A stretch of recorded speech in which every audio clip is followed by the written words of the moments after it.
Corona virus को लेकर alert Modi सरकार। सभी राज्यों के स्वास्थ्य मंत्रियों के साथ कल बैठक करेंगे मनसुख मंडाविया। देश में कोरोना वायरस की स्पीड तेजी के साथ बढ़ रही है।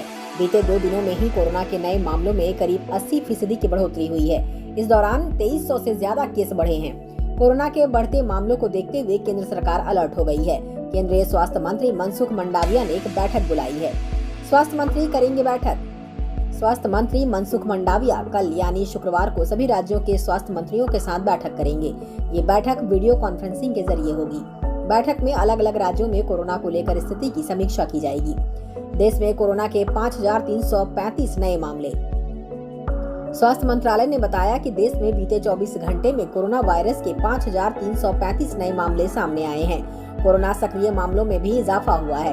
एक्टिव केस बढ़कर अब 25,587 हो गए हैं। बता दें कि देश में लंबे समय बाद कोरोना के एक दिन में 5000 से ज्यादा मामले सामने आए हैं। कल यानी बुधवार को 4435 कोरोना पॉजिटिव हुए थे। अडानी को पहले थाली में परोस कर दिया पोर्ट, अब कांग्रेस कर रही नौटंकी। राहुल गांधी पर सीतारमण का तीखा हमला। राहुल गांधी पर केंद्रीय वित्त मंत्री निर्मला सीतारमण ने आज जमकर निशाना साधा है। निर्मला ने कहा कि राहुल ने 2019 में पीएम मोदी को लेकर गलत बयान की थी और कांग्रेस नेता एक बार फिर वही गलती दोहरा रहे हैं। उन्होंने कहा कि अडानी मामले को लेकर राहुल गांधी और कांग्रेस ने संसद के बजट सत्र को चलने नहीं दिया, लेकिन वो खुद उनके फेवर में काम करते थे।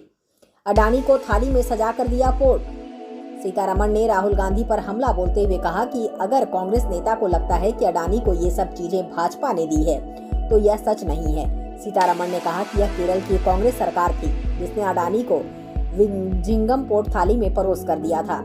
यह किसी टेंडर के आधार पर नहीं दिया गया था।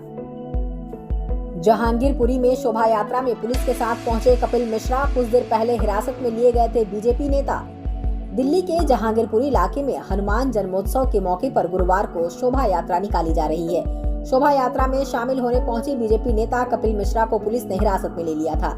हालांकि अब पुलिस के साथ वह जहांगीरपुरी की शोभा यात्रा में शामिल होने पहुंचे हैं। शोभा यात्रा को देखते हुए इलाके में चप्पे चप्पे पर फोर्स की तैनाती की गई है। किसी भी प्रकार की कोई अप्रिय घटना न हो, इसके लिए दिल्ली पुलिस ड्रोन और सीसीटीवी कैमरों से निगरानी कर रही है। इधर एच ब्लॉक में शोभा यात्रा को रद्द कर दिया गया है। 50 मीटर की दूरी पर सड़क पर कार्यक्रम चल रहा है। आरबीआई के फैसले का आपके निवेश पोर्टफोलियो पर क्या होगा असर? आरबीआई मौद्रिक नीति समिति के नतीजों का परिणाम बहुआयामी है। तात्कालिक तौर पर देखें तो यह बहुत अच्छी पहल लगती है। मुद्रास्फीति के दबाव के बावजूद आरबीआई ने इस बार दरों में कोई वृद्धि नहीं की है। हर बार रेपो रेट में वृद्धि होने के बाद लोन और ईएमआई की संरचना में कई तरह के बदलाव आ जाते थे। रेपो दर बढ़ने के साथ ही लोन की ईएमआई भी बढ़ जाती थी। अगर आप सोच रहे हैं कि रेपो दरों में बदलाव न होने पर आपकी वित्तीय सेहत पर इस बार कोई असर नहीं होगा, तो आप गलत हैं। रेपो रेट का न बढ़ना भी आपको कई तरह से प्रभावित कर सकता है। मोटे तौर पर भारतीय ब्रांड प्रतिफल पर सकारात्मक प्रभाव पड़ने वाला है। दिल्ली शराब घोटाले में ईडी ने दाखिल की सप्लीमेंट्री चार्जशीट। दिल्ली में आबकारी नीति घोटाले से जुड़े मनी लॉन्ड्रिंग के मामले में प्रवर्तन निदेशालय ने गुरुवार को सप्लीमेंट्री चार्जशीट दाखिल की है। ईडी ने चार्जशीट में राजेश जोशी, राघव मंगुटा और गौतम मल्होत्रा के खिलाफ कोर्ट में चार्जशीट फाइल की है। हालांकि ईडी को दिल्ली के पूर्व उप मुख्यमंत्री मनीष सिसोदिया और बिजनेसमैन अमनदीप ढाल के खिलाफ चार्जशीट दाखिल करना है। विशेष न्यायाधीश विकास ढूल ने 14 अप्रैल को विचार के लिए संबंधित न्यायाधीश के समक्ष आरोप पेश किए हैं। यह ईडी की दूसरी पूरक अभियोजन शिकायत है जो एजेंसी की चार्जशीट के बराबर है।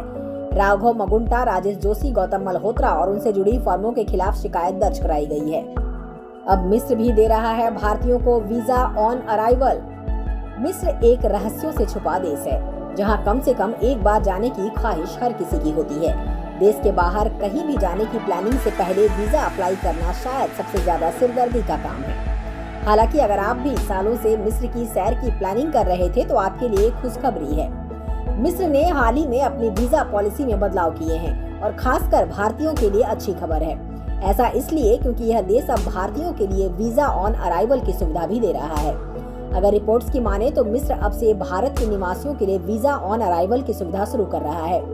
5 साल के मल्टीपल एंट्री वीजा की कीमत 57,688 रुपये होगी और एक बार की एंट्री के लिए वीजा ऑन अराइवल 2,060 रुपये में मिलेगा।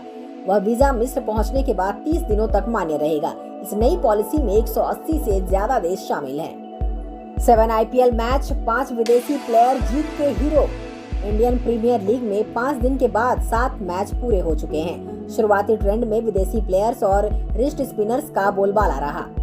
युवा भारतीय खिलाड़ी जैसे रवि बिश्नोई ने गेंदबाज से प्रभावित किया, वहीं ऋतुराज गायकवाड़, साई सुदर्शन और तिलक वर्मा ने बल्ले से शानदार प्रदर्शन किया। हालांकि 7 में से 5 मुकाबलों में विदेशी खिलाड़ी प्लेयर ऑफ द मैच रहे।